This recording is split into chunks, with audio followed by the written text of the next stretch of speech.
Après avoir vu Jésus nourrir les multitudes avec 7 pains et quelques poissons, les disciples traversèrent le lac. Ils étaient contrariés parce qu'ils avaient oublié de prendre du pain avec eux. Pourquoi se mettaient-ils en peine?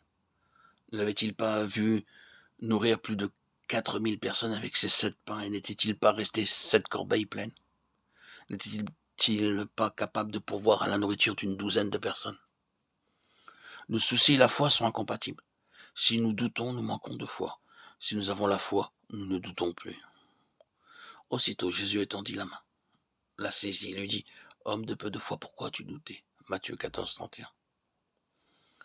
Après avoir vu Jésus nourrir les multitudes avec 7 pains et quelques poissons, les disciples traversèrent le lac.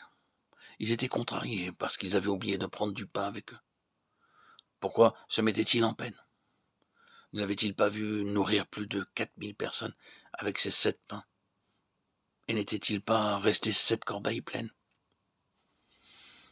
N'étaient-ils pas capables de pourvoir à la nourriture d'une douzaine de personnes?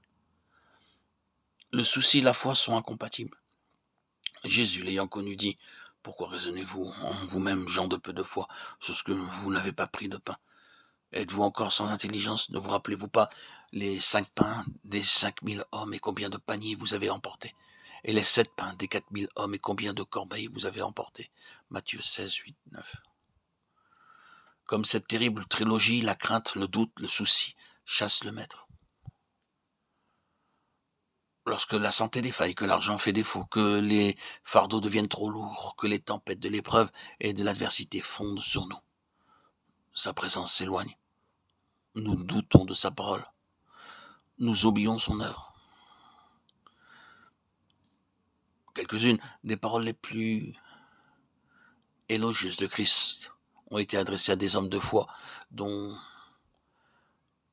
la plupart le connaissaient fort peu. Le centurion demanda à Christ de guérir son serviteur. Christ promit d'aller chez lui. Mais le centurion répondit: Seigneur, dis un mot et mon serviteur sera guéri. Quelle joie cette parole de foi dut procurer à Jésus, et quelle douce approbation tomba de ses lèvres. Je n'ai pas trouvé une plus grande foi en tout Israël. Jamais dans la parole de Dieu, ni dans l'expérience chrétienne, la grâce et l'amour ne sont restés sourds à l'appel de la foi et de la confiance. Dieu renierait sa nature, qui est amour.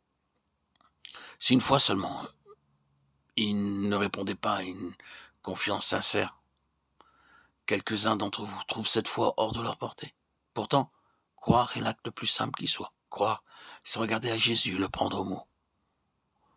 Pourquoi est-il si difficile de croire? Parce qu'au lieu de regarder à Christ, nous avons les yeux fixés sur les difficultés.